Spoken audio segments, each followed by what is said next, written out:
Hi.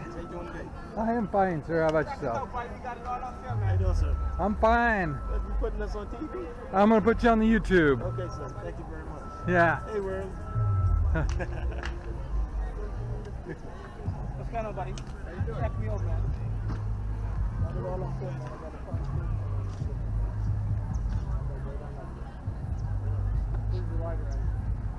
Welcome to Traveling with a Chair.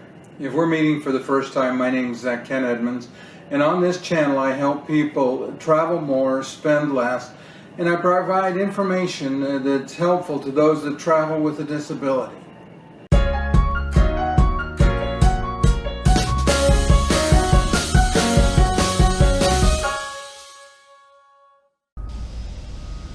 So we're going to take a walk around the port area in Freeport in Grand Bahama Island, and you'll see that there's a ton of shops here, and these are not the typical Diamonds International shops, but these are local Bahamian shops.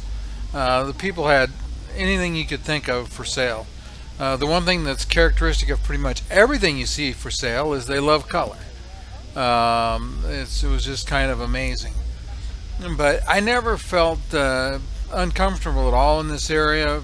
We actually did a private tour and went out and toured the island as well. Went to Port Lacaya. Never felt any situation was uncomfortable for me at all. It was just kind of a really nice day here. We enjoyed the shopping in the port area. You'll see my wife up here in just a second, sitting in her wheelchair, and I had to yell at him that she was not allowed to buy anything. No, and I think she bought a few things, but that's fine. It was just a chance for her to get out and do some shopping. We kind of went our own way. We both took a ton of pictures here. It's just that we went off and did our own thing. Like I said, we're going to go through most of this area shopping and or taking a look at the shops. I wouldn't say shopping because I wasn't stopping or buying. I was just walking through and taking video, so that everybody could get an idea of what the port area is like in Freeport. Now, I heard a lot of people really bad-mouthing Freeport. I think that Freeport is getting a bad rap. It's really a very kind of interesting place. There's a little in the area around the port. And then this area is all fenced in and has security, so that may be why it is the way it is. But when we were out on the economy outside of the gates, we didn't run into anything, like I said, that made me feel uncomfortable either. And for anybody that's ever been shopping in Mexico or any of the other places like that around the world, the Philippines, you know, lots of handmade things that you can buy and take home. I will tell you this, the prices are not fixed. Everything has a price tag on it, but my wife was determined that I needed a hat, and I was not particularly interested in getting a hat, and as a result we saved about almost half on the cost of the hat, because I kept saying no and she kept saying yes, and I kept walking away, and the owner kept dropping the price, and so the end result was I got a very good deal on it. I just moved to a different area in the port. And it's kind of interesting, the response that I get, because I'm going to go over here and we're going to walk through a store, and it's going to be quite all right to walk through this one store that's ahead of us there. And then what we're going to find is in a little while later I get told that I can't film in the store. I didn't stop filming, I just left the store. But it's kind of interesting. Some people were quite content. In fact, the guys you saw at the start of this video, they were tickled to death I was going to put them on the internet. They thought that was fantastic. But this, at least in this one store in particular, the lady kind of followed me around a little bit and says, "Can't film in here. Can't film in here." And you know, I didn't understand the objection, but like I said, I left her store. This particular person was quite content with me to walk through and look at all of the things and showcase what she had for people to see.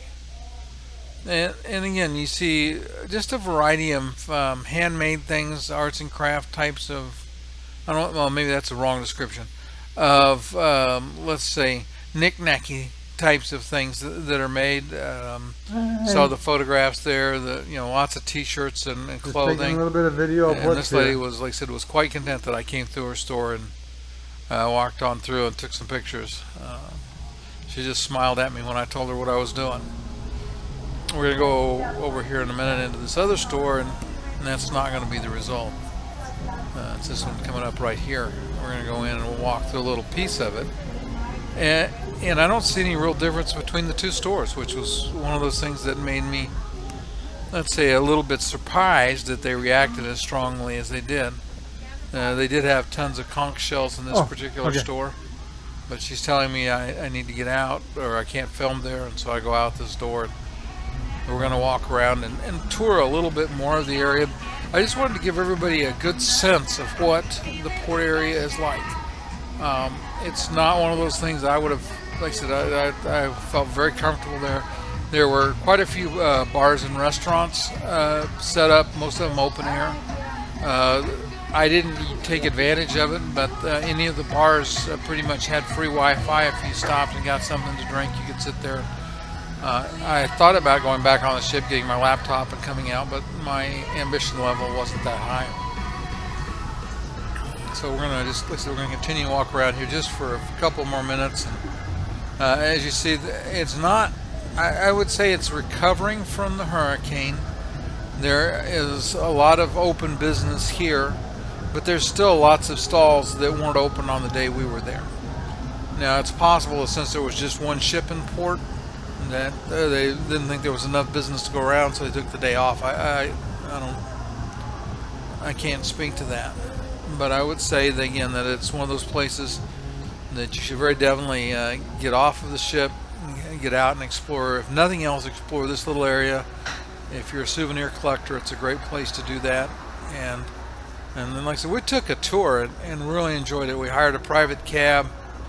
And we went and we saw some of the areas that were devastated on the island, and some of it will take years to recover. Not so much the people or the buildings, but the natural things that existed. There was one area that was kind of a lower area that got flooded with seawater up to about 10 foot deep, and all the trees in that area were dying because there was so much salt in the soil.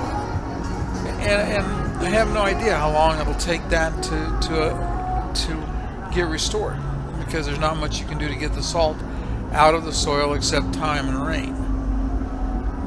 Here's one of those open air bars where you can sit and have a drink and get some food. We didn't eat on the island. It wasn't a matter of being concerned about the food, because I wouldn't have a bit of problem with that. It was just we're thrifting. Thanks. I hope you enjoyed today's video. If you did enjoy, please go ahead and hit the like and the subscribe buttons. We've got a lot more videos coming up. You're really going to enjoy them. We'll see you next time.